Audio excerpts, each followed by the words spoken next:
Welcome to Money Secrets with Bill and Mike. I'm Bill Alexander. And I'm Mike Tove. And today, you know what, Bill? My son is getting ready to go to college. Oh my goodness. Oh my God, yes, that is right. And so of course comes the big thing about financial planning, is how are we going to pay for it? How are you going to pay for college? That is a good question, but we have a guest from Lewisburg College, Stephanie Tolbert, and when we come back, we'll bring her on and we'll see what we can come up with.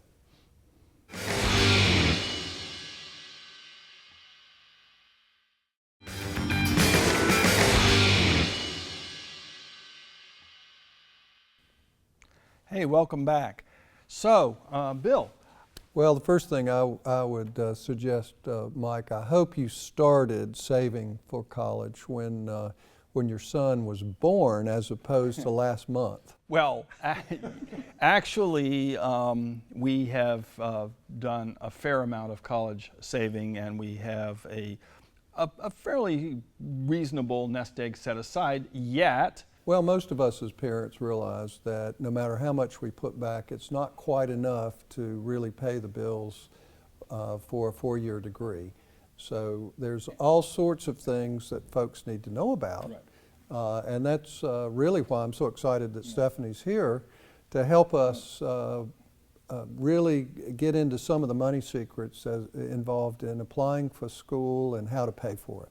So Stephanie, welcome to the show. Thank you. Well, first we need to give her a little credit because she's from Lewisburg College, which is close to Raleigh. And, 30 miles north. Right, and of course it's a great little school. Yep. And Stephanie, why don't you just tell us a little bit about the school and how and what you do? Okay. I'm Stephanie Tolbert. I'm the Vice President of Enrollment Management at Lewisburg College. I've been there for 15 years. I'm also an alum, and we are the oldest two-year residential college in the nation, and the only one in the state of North Carolina. We were founded in 1787, which is 2 years before George Washington became President of the United States. Oh my goodness. We have been around a long time educating students and helping them get off to the very best start to their college career that they can. I know that two-year schools can be a wonderful grounding for students. In fact, my wife graduated from a two-year school. It was a two-year school when she graduated. That was Wingate College down near Monroe, North Carolina. They have since converted as a four-year school. That's right. I know their president. Absolutely. Well, it is important, though. And so we really need to get on the topic of what do students need to know about how to pay for college. You said something to me that I found fascinating, and that is that you said that private schools could be less expensive than public. That is very true. Well, explain that. Sure, absolutely. Our roles in higher ed have really reversed. The public institutions were started because the private institutions were for the elite, and our roles have really reversed. You see a lot of students with high incomes and high GPAs flooding to the public institutions, and so the private institutions have really had to think strategically about how do we recruit the number of students that we need to stay open. And what we've done is we've created what are called institutional grants and scholarships, our own grants and scholarships. So in addition to federal money, state money, we also give you some of our own institutional money. So, and the public institutions are not doing that. So we actually, your package, your financial aid package can be larger at a public or at a private institution than it is at a public institution, therefore making the cost less expensive to go to a private. Wait a minute, are you saying you can actually bargain with a college? I am saying that. My colleagues will probably call me and thank me for sharing this information, but there is the student and the parent does have some negotiating ability and some wiggle room. Now, are you going to be able to negotiate $10,000 more in institutional aid for your student at a private institution? Probably not, but you definitely could negotiate another $1,500, $2,000, $3,000 because when you're talking about negotiating, you're really talking about at private institutions. Yes. That really doesn't work at a public institution. Absolutely does it? not. No, because they don't need to negotiate with you. If you don't want to come to their institution, then there's 10,000 other students in line that'll take your spot. That's not as true at four-year publics and 4-year privates and 2-year privates. Well, and of course, some costs, no matter where you go, will be the same. In fact, it could be even more expensive to, say, live in Chapel Hill or in a dorm room at Chapel Hill and pay for those living expenses, because that would be more of the location of the school than it would anything else. But the cost of food, the cost of housing, utilities, that can be really expensive, but it's going to be pretty much the same across the board depending on the location of the school. Exactly. But the tuition is where the big variable Yes. is. So how does a student, where do you go first when there's not enough money to pay for those bills? A lot of times parents think that the free application for federal student aid, which is known as the FAFSA, a lot of times parents think that that's not worth their time and energy to fill out, because they say, we make too much, we're not going to get anything. But that one form is what all colleges and universities use to figure out not just federal funding like the Pell Grant, but also state funding. We have a North Carolina need-based scholarship that students at private institutions in North Carolina can tap into, and we also use that form to figure out your institutional aid. So it's a lot of times parents think that the only reason you're filling out the FAFSA is to see if you're eligible for a federal Pell Grant or not. It's used for more than just that. So the first money secret is to yes. fill out that FAFSA It's a form. free application. So You were telling me something about that there is a tricky website that's not the real one? Yes. So you want to stay away from FAFSA.com. It's a website where you enter all of your information. We're talking social security numbers, adjusted gross income, some very personal information, and then they take that information and go to the federal government's website, which is the one that you want to go to, fafsa.ed.gov, and they put your information in for you. So they ask you for a $50 fee to process your FAFSA. It's the free application. It's free. It says it in the name. So if you go to a website that's asking you for money, you know that you're on the wrong one. So the money secret is not only to apply for the FAFSA, but to do it on the correct website, Yes. which is a government website. Right. That's right. So we'll be right back and we'll continue with this.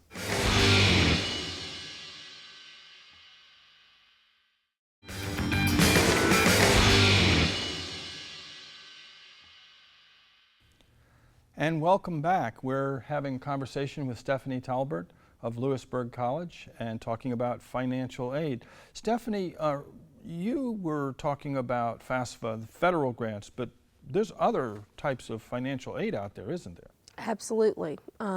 So before we leave the federal pocket of money, part of the federal aid is also federal loans that are called federal direct loans. They're directly from the federal government, and these have a much lower interest rate for students and parents than a private loan. So we would always recommend that if you need to go the route of taking out a loan, that you would go with a direct loan from the federal government rather than a private loan from an outside source. Okay, well, I mean, it's pretty unusual today for students not to have to borrow money for school. So obviously, with a lower interest rate, better terms. I know, I just read in the paper recently that one of the private lenders was actually being sued by the federal government for a bait and switch type of thing, putting students into higher interest loans when they didn't have to be. Those kind of things. And obviously you're not going to get that with a federal guaranteed loan.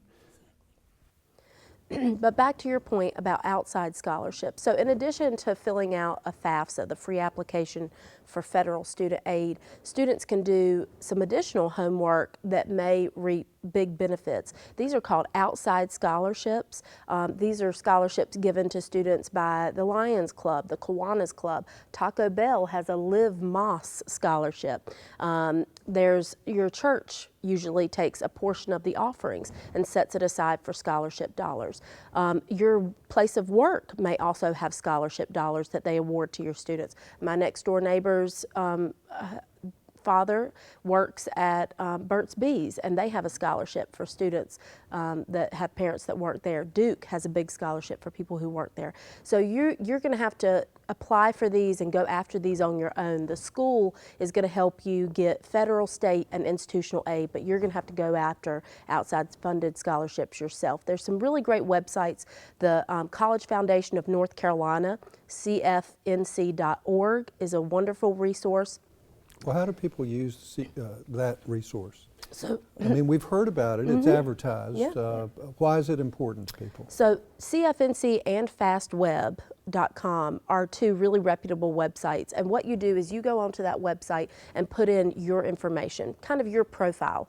I'm a Caucasian female from Eastern North Carolina who enjoys biking, horseback riding, and whatever. And then that search engine is going to pick and find scholarships that you meet the criteria for.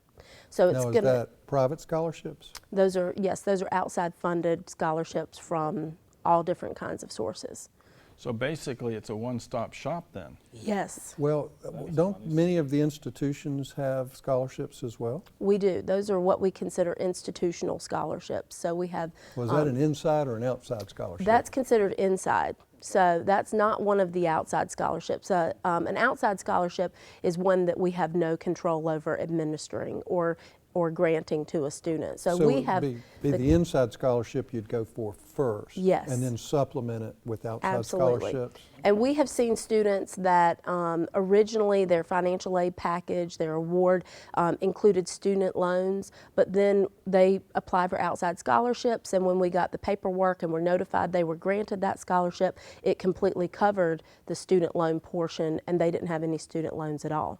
So I tell students all the time, consider your job during your senior year applying for outside scholarships. So your job every month is to find one outside scholarship that you qualify for and apply. If you don't get any, then no harm, no foul, because they're free to apply for. Never pay to apply for any scholarship. Scholarships are free. So if you're on a website that's asking you for an application fee to apply for a scholarship, that's a scam. You want to go away from that. But we've seen students get anywhere from $2,000 to $10,000 in outside scholarships, and that makes a big difference in your financial aid package. It does. Oh my goodness. I mean, Well, staying away from scams is Yeah, That's right, right. yeah, a big that's piece Absolutely. too. I mean, it's so difficult to stay away. I mean, there's so many out there, and people just need to realize that. Stephanie, I'm just curious, because you're such a wonderful advisor on sort of the priorities and what to look for and those kind of things. Is there any website or other site that people can go to get the type of advice that you could give a student applying to Lewisburg College? Absolutely. The federal government has a website where they talk about how to pay for college, how to figure out what you're going to be eligible for. There's also College Foundation of North Carolina that we've talked about that has extensive information about finding aid for college and how to pay for college. Those are two of the top websites that we recommend to parents and students. Yeah, that's. Do you see anybody actually show up and they have done enough homework that they have funded 100% just through these outside scholarships? I mean, is that really possible? Yes, it is possible. It is. It's wonderful. There's, a lot of students, another type of aid that they tap into is if a student has a documented learning difference, ADD, ADHD, dyslexia, dysgraphia, they can tap into vocational rehabilitation funds, and that's a pretty large pot of money. Is that a federal pot of money? It's or is it? yeah, it's a state. So each county has a vocational rehabilitation office.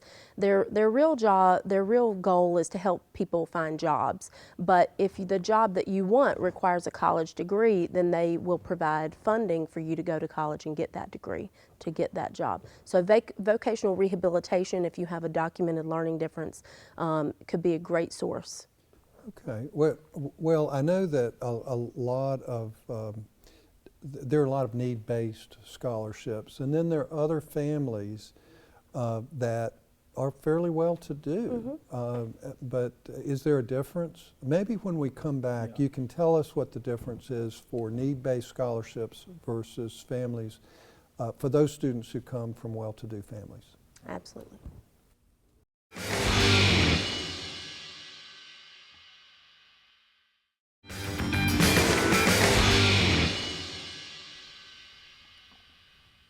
And we're back talking to Stephanie Tolbert.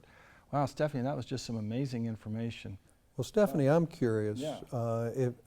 Tell me about limitations faced by students who come from well-to-do families.